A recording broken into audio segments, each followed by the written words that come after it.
চীনিয়ার president Xi Jinping এর বৃহৎ সামরিক প্যারাডে অংশ নিয়ে কিম মুন উত্তর কোরিয়ার আন্তর্জাতিক মর্যাদা ও কূটনীতি ক্ষেত্রে এক নতুন উচ্চতায় পৌঁছেছেন। বহু বছর নির্জন ও অপ্রত্যাশিত অবস্থানের পর বিশ্বমঞ্চে শি জিনপিং ও রাশিয়ার পুতিনের সঙ্গে কাঁধ মিলিয়ে দাঁড়িয়ে বিশ্বকে দেখিয়ে দিয়েছেন যে তিনি এখন বিশ্বের সবচেয়ে ক্ষমতাধর দুই নেতার সমর্থন অর্জন করেছেন।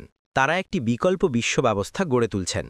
সম্প্রতি অনুষ্ঠিত চীনের সামরিক প্যারাডে সশস্ত্র বাহিনী ও রাজনীতির শীর্ষ নেতৃত্ব ছাড়াও ২৬টি দেশের রাষ্ট্র ও সরকার প্রধানের আমন্ত্রণ জানানো হয়েছিল।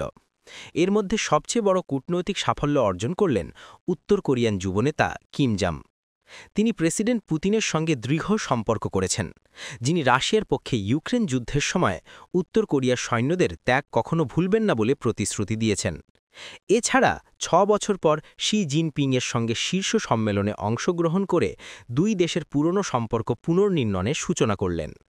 শি জিন বৈঠকের পর কিমকে বেইজিংয়ের আন্তর্জাতিক কেন্দ্র ঝংনাং হাইয়ের বাসভবনে চায়ের আড্ডা ও রাজকীয় ভোজনে আমন্ত্রণ জানান, যা শুধুমাত্র পুতিনকে দেওয়া হয়েছিল। এই সম্মান প্রদর্শনে স্পষ্ট হল যে কিম এখন আর পূর্বের মতো একটি ছোটখাটো অংশীদার নয়, বরং আন্তর্জাতিক কূটনীতির একটি ভূমিকা পালন করছেন। বৈঠকের সবচেয়ে লক্ষণীয় দিক ছিল কোরিয়ান উপদ্বীপের পারমাণবিক নিরস্ত্রীকরণ নিয়ে কোনো উল্লেখ না থাকা। ৫টি শীর্ষ বৈঠকে যেটি ছিল প্রধান আলোচ্য বিষয়, তাই এবার আনুষ্ঠানিক ঘোষণা থেকে বাদ দেওয়া হয়েছে। বিশেষজ্ঞরা এতে চীনের নীরব সমর্থন অর্থে উত্তর কোরিয়াকে পারমাণবিক শক্তি হিসেবে স্বীকৃতি করার সূচনা দেখছেন। অনেকেই বলছেন চীন তার দীর্ঘদিনের পারমাণবিক নিরস্ত্রীকরণ নীতি থেকে সরে গিয়ে এবং নীরবভাবে উত্তর কোরিয়াকে অনুমোদন দিচ্ছে।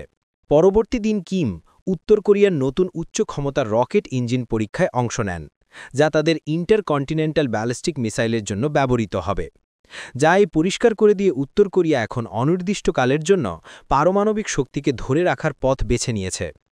সিউলের বিশ্লেষকরা নিশ্চিত করেছেন যে চীনের সঙ্গে শক্তিশালী অর্থনৈতিক ও কূটনৈতিক সম্পর্ক ভবিষ্যতে আমেরিকার সঙ্গে পারমাণবিক আলোচনা পরিচালনায় কিমের অবস্থানকে শক্তিশালী করবে। এই পরিস্থিতির মাঝে মার্কিন প্রেসিডেন্ট ডোনাল্ড ট্রাম্প কিমের সঙ্গে পুনরায় যোগাযোগের আগ্রহ প্রকাশ করেছেন, যদিও তার আগে পারমাণবিক নিরস্ত্রীকরণের চুক্তি ব্যর্থ হয়। কিন্তু ট্রাম্পের সামনেই বেশ কিছু আন্তর্জাতিক সংকট রয়েছে, যেমন রাশিয়ার ইউক্রেন যুদ্ধ এবং ইসরায়েল হামাস সংঘাত, যা তার আন্তর্জাতিক মর্যাদাকে সংকটাপন্ন করে তুলেছে। কিম জামনের পারমাণবিক শক্তি হিসেবে স্বীকৃতির স্বপ্ন এখন বাস্তবায়নের পথে। চীন ও রাশিয়ার ট্যাসিড অনুমোদন ও সমর্থন তাকে আন্তর্জাতিক কূটনৈতিক শক্তিধর খেলোয়াড় হিসেবে প্রতিষ্ঠিত করবে, যা বিশ্ব রাজনীতির গতিপথে এক নতুন অধ্যায় লিখবে।